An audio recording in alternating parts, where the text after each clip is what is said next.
आदाब, मैं हूं विशाल। आप देख रहे हैं कह कर ही मानेंगे। कहने की बारी अब आवाम की है, वोटरों की है। जिन लोगों को कहना था, बड़े बड़े लीडरों को, बड़े बड़े सियासी मंचों से उन्होंने कह दिया। जी हां, 47 असेंबली हल्के असम के और 30 असेंबली हल्के मगरबी बंगाल के।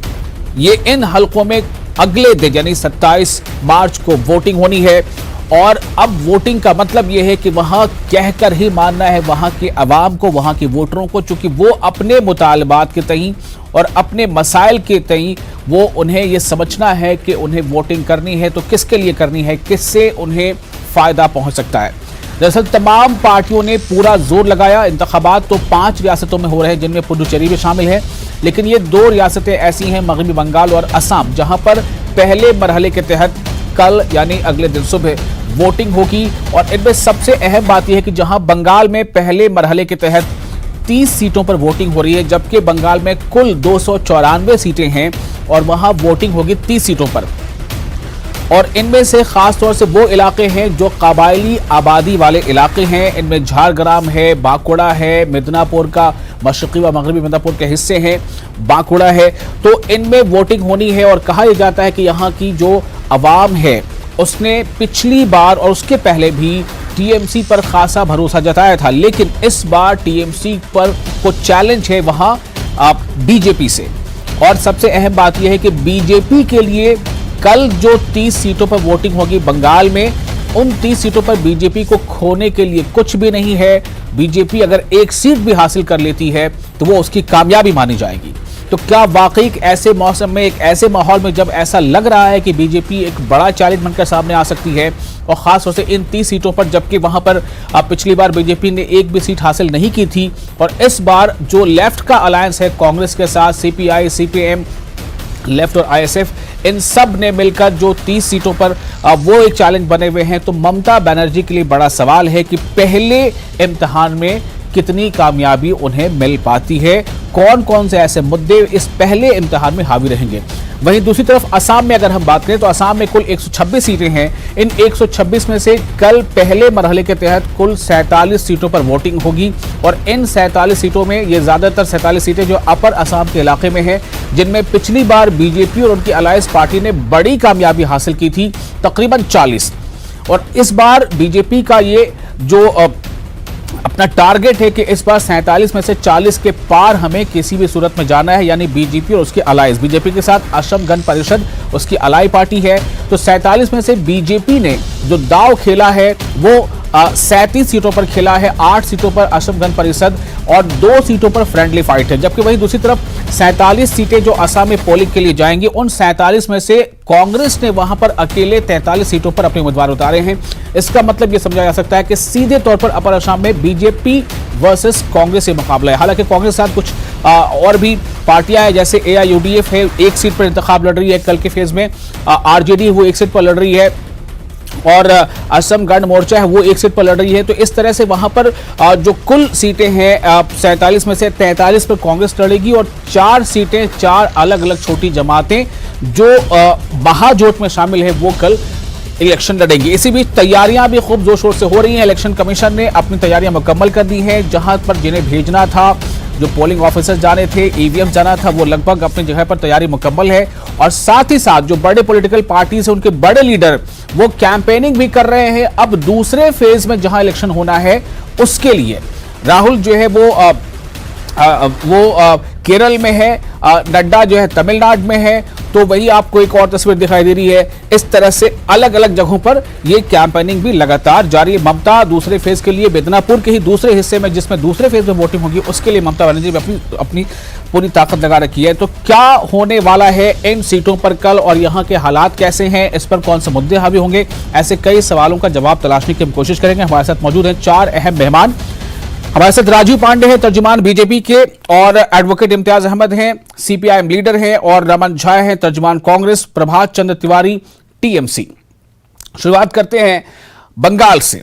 टीएमसी के लिए प्रभात चंद्र तिवारी जी, ये एक अहम मुद्दा हो सकता है कि जैसे जहां तक हो सके वो अपने सीटों को वहां पर रिटेन कर सके टीएमसी। वहीं दूसरी तरफ जो एक लेफ्ट का जो इत्तेहाद है, लेफ्ट कांग्रेस और आईएसएफ, उनकी ये कोशिश है कि चूंकि वो ये कह रहे हैं कि हमने कोई बड़ी रैली या बड़ा हमने तशहीर नहीं किया है, लेकिन हमने जमीनी स्तर पर काम किया है, जमीनी लेवल पर काम किया, उसका हमें असर दिखेगा।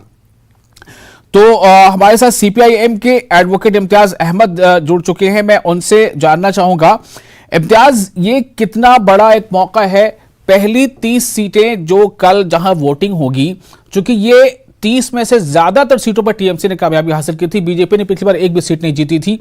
आपका जो अलायंस इस बार है, क्या इस बार कुछ ज्यादा बड़ा कामयाबी आप हासिल कर पाएंगे, बड़ी कामयाबी वहां?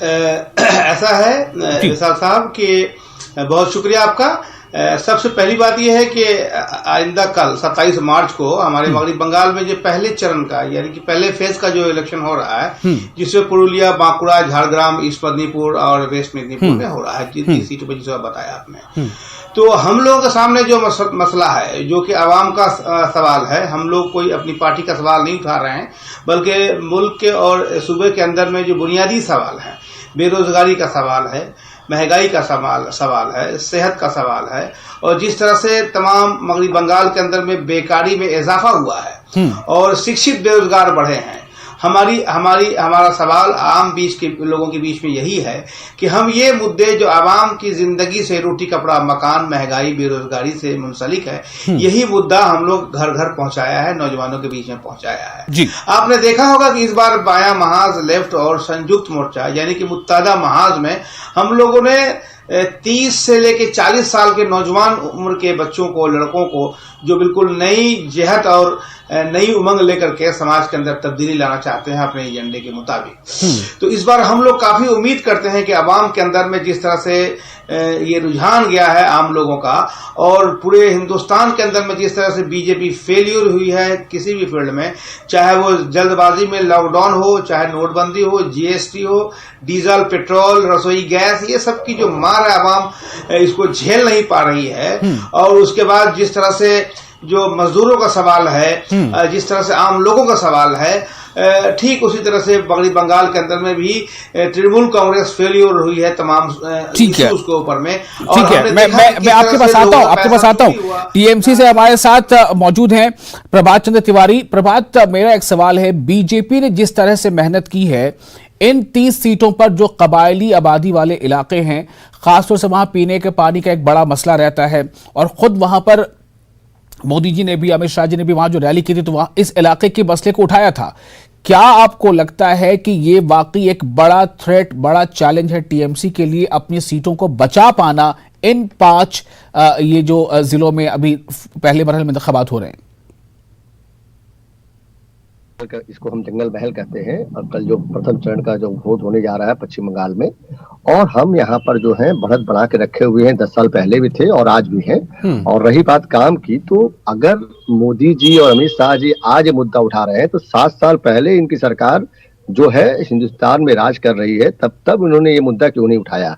2019 के लोकसभा चुनाव में भी आए थे और बड़े बड़े जुमले छोड़कर चले गए थे, लेकिन कोई काम नहीं किया। तो उसको बीते हुए 2 साल हो गया, लेकिन हम लोग जो है बराबर जो है 9 सालों में, आप देखिए जंगल महल में पहले अशांति थी, जब वामपंथियों का राज था यहाँ पर बहुत अशांति थी, यहाँ पर अमन चैन नहीं था। लेकिन जब से हमारी सरकार आई है 2011 से, हमने धीरे धीरे यहाँ शांति बहाल किया है, यहाँ जो है उन्नति की है, विकास किया है, और अभी भी बहुत काम बाकी है, क्योंकि 34 साल आप समझ रहे हैं कि वामपंथियों ने पूरे बंगाल को जो है वो तस्त नस्त कर दिया था। तो उसको सुधारने में जो है थोड़ा समय तो लग रहा है, लेकिन दीदी जो है हमारा काम कर रही है, और हमारे स्थानीय जो जनप्रतिनिधि चुनकर आते हैं उनके माध्यम से हम लोग जो है काम कर रहे हैं। और कल हम लोग जो है ये 30 की 30 सीटों पर बढ़त बनाएंगे, और जब रिजल्ट आप देखिएगा तो इस पे जनता हमारे साथ रहेगी। चलिए, मैं अब आता हूं राजीव पांडे के पास। राजीव पांडे जी, बड़ा अच्छा मतलब एक मौका है बीजेपी के लिए, खासतौर से ये इस पहले फेज में 30 में से 30 सीटें आपके पास बस पाने के लिए है। कितना पाएंगे आप?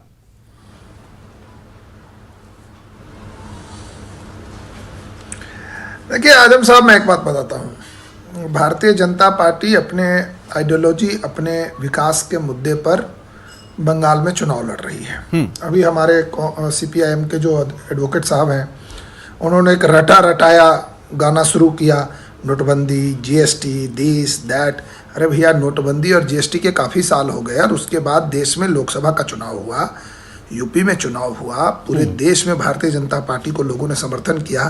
तो या तो आप ये कहें कि जिन लोगों ने समर्थन किया, जिन लोगों ने चुनाव किया, उनको बुद्धि नहीं थी, आपको ज़्यादा बुद्धि है इसलिए आपकी पार्टी को लोग गटर में फेंक दिया। पहले तो मेरा ये जवाब है। दूसरी बात क्या है कि जहाँ तक बीजेपी को खोने और पाने के लिए बीजेपी चुनाव लड़ती है, देश में सिस्टम, सोसाइटी, डेवलपमेंट और जो कुशासन है उसको बदलने के लिए। सत्ता प्राप्ति बीजेपी का लक्ष्य कभी नहीं रहा आजम साहब। और बंगाल की जो स्थिति है, मैं एक बात से सहमत हूँ, हमारे जो टीएमसी के भाई हैं कि कम्युनिस्टों ने बेड़ा गर्क कर दिया था, लेकिन जहां पर वो बेड़ा गर्क करके ले गए थे उससे भी बहुत आगे टीएमसी वाले ले गए। और मैं एक बात आपको और बताता हूँ, ये चाहे कुछ भी कहें, आप जमीन पर जाकर के जनता के बीच में बात करिए तो आपको पता चलेगा कि किस प्रकार से भारतीय जनता पार्टी के पक्ष में एक मजबूत लहर चल रही है। शो होने से पहले मैं एक बात याद दिलाना चाहता था, चूंकि ये मेरे सीपीआईएम के जो मित्र हैं, एडवोकेट हैं, मेरे लर्नेड ब्रदर, उनकी बात पे चला गया मैं। लेकिन पहले मैं एक बात आज के दिन में याद दिलाना चाहता हूं कि आज का दिन बहुत इंपॉर्टेंट है वेस्ट बंगाल के लिए और ईस्ट बंगाल के लिए, जो आज बांग्लादेश है, कि जहां इस्लामिक आतंकवादियों ने पाकिस्तान के नाम पर अभी हम बंगाल में रहेंगे प्लीज, अभी हम बंगाल में रहेंगे, अभी हम बंगाल में रहेंगे। 30 सीटों पर बंगाल की बात करनी है हमें, अभी से बंगाल की बात करेंगे। उनको मैं याद करना चाहता हूं। नहीं, राजीव पांडे जी, नहीं प्लीज आप बाद में फोन करके उनको याद दिला दीजिएगा। आप उन्हें फोन करके बाद में याद दिला दें, मैं आपको फोन नंबर दे दूंगा। मुझे ये जानना है कि इन 30 सीटों पर जो पहले फेज में इलेक्शन हो रहा है, इसमें बीजेपी अपनी कितनी संभावनाएं देखती है? मैं आपको बता रहा हूं आजम साहब, कम से कम 25 सीटें भारतीय जनता पार्टी जीतेगी। 5 कम, ट्राइबल बेल्ट है और ट्राइबल बेल्ट में भारतीय जनता पार्टी का जो पूरे देश में आप परफॉर्मेंस देखेंगे, मैं आज आपके चैनल पे कह रहा हूं, आप उस दिन 2 मई को भी बुला करके पूछ लीजिएगा। पिछली बार भी आपके चैनल पे जो कहा था, उस दिन भी आकर के मैंने कहा कम से कम इसमें 25 सीटें भारतीय जनता पार्टी जीतेगी। चलिए, कम से कम 25 सीटें। और सीधे तौर पर यहां पर एक चैलेंज है प्रभात चंद्र तिवारी टीएमसी के लिए, चूंकि मैंने पहले ही कहा कि इन 30 सीटों पर जिसमें 27 मार्च को पहले वोटिंग होनी है मगरबी बंगाल में, बीजेपी के पास खोने के लिए कुछ नहीं है, सिर्फ पाने के लिए है। बीजेपी अगर 1, 2, 5, 10 जितनी भी सीटें जीती है उसकी कामयाबी होगी और टीएमसी की यहां पर यह शिकस्त मानी जाएगी। आगे बढ़ते हैं, थोड़ा रमन झा हमारे साथ मौजूद है कांग्रेस के।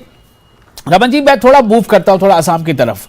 असम में सीधा मुकाबला बीजेपी वर्सेस कांग्रेस नजर आ रहा है इस पहले मरहले में, जहां पर 47 सीटों में से बीजेपी अकेले 39 सीटों पर लड़ रही है और उसकी जो साथी जमात है एजीपी, वो 8 पर है, 2 पे फ्रेंडली फाइट है। कांग्रेस अकेले 43 पर लड़ रही है। क्या यह माना जाए कि कांग्रेस अपर आसाम में इस काबिल क्या है वहां पर कि टक्कर दे पाएगी अभी आसाम में बीजेपी को? देखिए, अपर आसाम हमेशा कांग्रेस का कर रहा जी, ये सही है कि पिछले 2016 के चुनाव में हमारा नुकसान भी सबसे ज्यादा अपर आसाम में हुआ। तो उसका कारण था कि यहाँ जो अपर आसाम में लोगों को भारतीय जनता पार्टी की जो नेता हैं केंद्र की सरकार थी, उन्होंने बड़े बड़े मन लुभावन जो है सपने दिखाए थे। उन्होंने कहा था कि यहाँ से बांग्लादेशियों को भगा दिया जाएगा। उन्होंने कहा यहाँ ब्रह्मपुत्र के दोनों किनारे नेशनल हाईवे होगा, बाढ़ समस्या खत्म कर दी जाएगी और ब्रह्मपुत्र में खनन होगा। इस तरह के मतलब तमाम वादे उन्होंने किए थे। 2 करोड़ नौकरी, 15 लाख रुपया। तो इस तरह के लुभावने बागान के मजदूर जो है, बागान के मजदूर को यहाँ मजदूरी कर लेती थी, उनको 351 रुपए का मजदूरी दिया जाएगा। इस तरह के सपने दिखाए गए। लेकिन इन 5 सालों में भारतीय जनता पार्टी की सरकार ने एक भी कोई भी वादा जो उन्होंने यहाँ के जनता से किया था पूरा नहीं किया, बल्कि यहाँ के लोगों की जो आकांक्षाएं थी, जो यहाँ के लोगों को लगता है कि असम के लोगों के खिलाफ जो बातें हैं, वो उसे यहाँ लागू करने लगे और उसी मुद्दे को लेकर आने लगे, जिसके वजह से भाजपा का इस बार अपनी असम में लोगों के बीच भारी रोष है।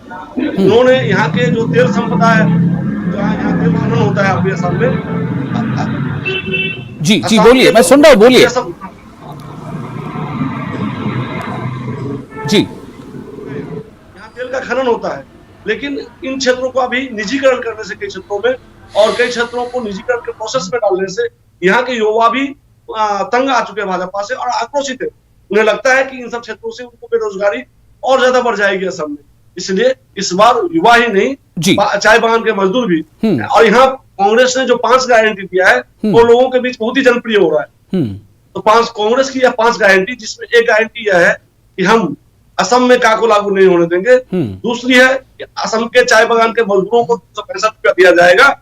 तो ये सब चीजें लोगों को 5 लाख सरकारी नौकरी बेरोजगार युवाओं को दी जाएगी। तो ये युवाओं के बीच और लोगों के बीच बहुत ही प्रसिद्धि हो रहा है इन सब चीजों का। और हम ठीक है, मेरा एक सवाल आपसे है, पिछली बार भले ही आपका मुकाबला बीजेपी एजीपी से रहा हो, पिछली बार यूडीएफ भी आपके मुकाबले में था, इस बार नहीं है, लेकिन इस बार रायजोर दल जो है वो एक बड़ा चैलेंज बनकर है। क्या रायजोर दल से कांग्रेस के महाजोट को नुकसान पहुंचेगा? जी नहीं, ये जो रायजोर दल और एजीपी है, ये सबसे ज्यादा नुकसान भारतीय जनता पार्टी को पहुंचाएंगे।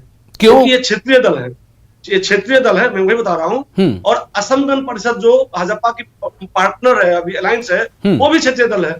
तो ये जो वोट काटेंगे वो क्षेत्रीय दल या क्षेत्रीय समर्थक वोटर्स जो है उनका ही वोट काटेंगे। तो ये ज्यादातर अपनी असम के हर कंस्टिट्यूंसी में ये असम गण परिषद का जो वोट बैंक है उस पर आघात करेंगे। उसके अलावा यहाँ एक चीज मैं और बता दूं कि बीजेपी यह सोच रही थी कि का विरोधी जो वोट है वो कहीं कांग्रेस में नहीं चला जाए, का विरोधी वोट कहीं कांग्रेस में नहीं चला जाए, इसलिए वो एजेपी और रायजोर दल को पीछे से समर्थन भी कर रही थी, कहीं ना कहीं से समर्थन कर रही है। लेकिन ये पासा उनका उल्टा पड़ रहा है कि उनके ही वोट को अब वो काट रहे हैं, क्षेत्रीय दल के वोट को। ठीक है, असम गण परिषद। राजीव पांडे जी, मैं आपके पास अब आता हूं। जिस तरफ ये इशारा करे रमन झा का मीन CAA यानी CAA, क्या आपको राजीव पांडे जी लगता है कि CAA के मुद्दे को, चूंकि बीजेपी ने असम में इस मुद्दे को उठाने से थोड़ा परहेज किया है, क्या ये मुद्दा जिसकी बुनियाद पर वहां कई क्षेत्रीय पार्टियां वजूद में आ गई थी, जिसमें रायजोर दल भी एक है, वो इस वक्त बीजेपी के साथ नहीं है, क्या ये वहां पर एक मिस कैलकुलेशन हो रहा है बीजेपी के लिए?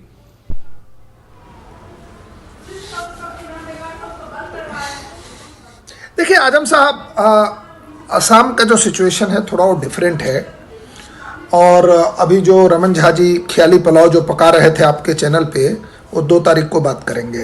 असम में जो स्थिति है, देखिए वहाँ पर 4 मेन प्लेयर्स हैं।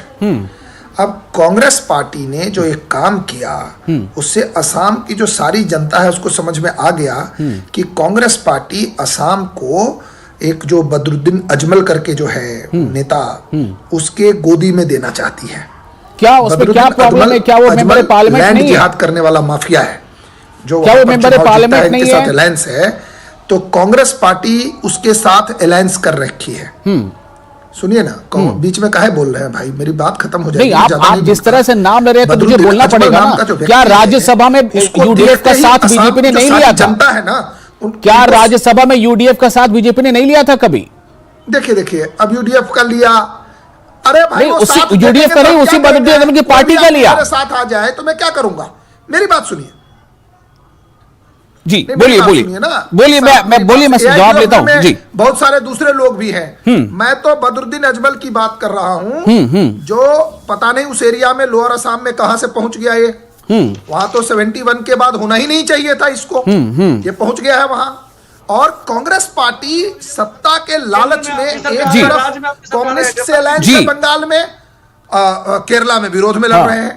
AIDF के गोद रमन झा जी, क्यों आपने बदरुद्दीन अजमल की पार्टी से ये अगर समझौता किया है तो ये क्यों गलत लगता है बीजेपी को? देखिए, बीजेपी को हार का डर सता रहा है और बीजेपी इस बार असम से बदरुद्दीन अजमल जो है वो इन्फिल्ट्रेटर्स के लिए गलत कागज बनाने वाला व्यक्ति, लोगों के लिए गलत कागज। रमन झा जी, क्या इस वजह से बदरुद्दीन अजमल का हिस्ट्री जो जाकर के असम की जनता से पूछेंगे ना लोअर असम में, तो आपको सब पता चल जाएगा। मैं उसके बारे में ज्यादा बोलना नहीं चाहता अपने चैनल पे, क्योंकि उसकी हिस्ट्री डॉक्यूमेंटेड है और पूरी की पूरी। आप जिस व्यक्ति का नाम ले रहे हो वो मेंबर पार्लियामेंट है सर, ऐसी बात तो मत कीजिए ना। कम से कम मेंबर पार्लियामेंट है, मेंबर पार्लियामेंट। मैं नहीं कह रहा हूं, ठीक है जी, देश के गृह मंत्री जी, ठीक है, मेंबर पार्लियामेंट,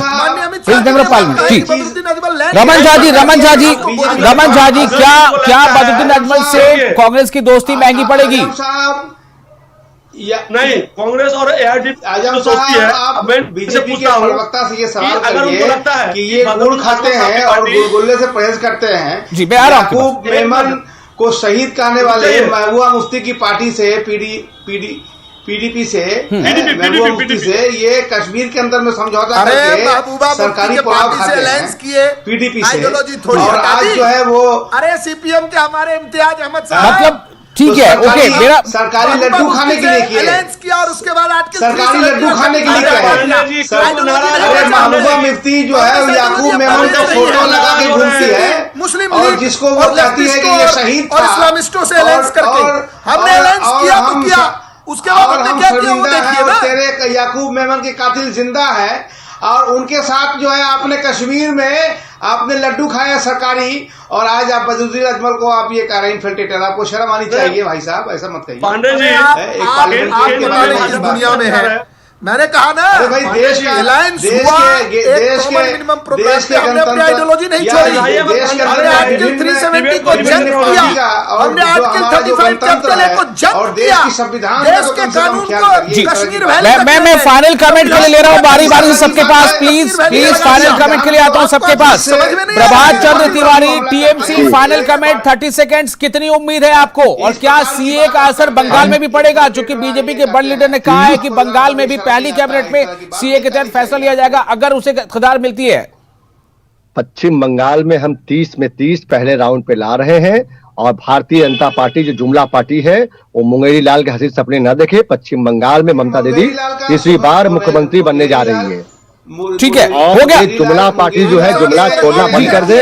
आज एनडीए का अलायंस भी टूट रहा है, चाहे महाराष्ट्र हो, पंजाब हो, बिहार हो, इनके अलायंस इनके साथ नहीं है, इनके अलायंस इनके साथ नहीं है। और जहां ये कह रहे हैं कि और ये जो सुनार बांग्ला कहते हैं इनको तो बोलना भी नहीं आता है, सोनार बांग्ला होता है, सुनार बांग्ला नहीं होता है। और ओके प्रभात चंद्र जी, आपकी बात पूरी हो गई, आपकी बात पूरी हो गई। इम्तियाज साहब अपना फाइनल कमेंट दीजिए, फिर मुझे पांडे जी के पास जाना है।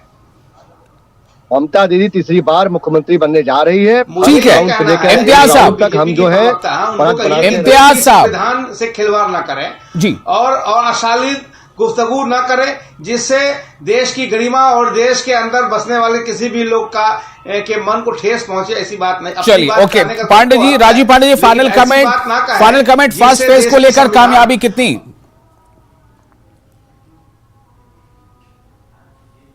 मैं आपको बताता हूं कि असम और बंगाल में भारतीय जनता पार्टी बहुत बड़े मेजोरिटी के साथ चुनाव जीतेगी, पुडुचेरी में भी चुनाव जीतेगी, अपने दम पे तीनों राज्यों में सरकार बनेगी, और हमारे अलायंस के साथ हमारा केरला में बहुत अच्छा परफॉर्मेंस होगा, और तमिलनाडु में हमारे अलायंस के साथ सरकार बनेगी। चलिए 10 सेकंड आपको मैं दे देता हूं, चलिए स्टार्ट कर लीजिए। Raman Jha ji 10 second final comment. देखिए, पांडे जी की झुंझलाहट ही अपने आप में सब कुछ सफा कर रहा है। असम और बंगाल दोनों जो है, असम में तो इनकी सरकार जा ही रही है और बंगाल में भी इनकी सरकार आने वाली नहीं है। ये पांडे जी की बौखलाहट ही बता रही है अपने आप, असहस हर चीज को बयां कर रही है। चलिए बहुत बहुत शुक्रिया आप लोगों का इस खास मौजू पर अपना वक्त देने के लिए। तो 27 मार्च को पहले फेज के तहत वोटिंग होनी है, अवाम की बारी है, अवाम कहकर ही मानेगी, यकीन मानिए। मुझे दीजिए इजाजत, आदाब।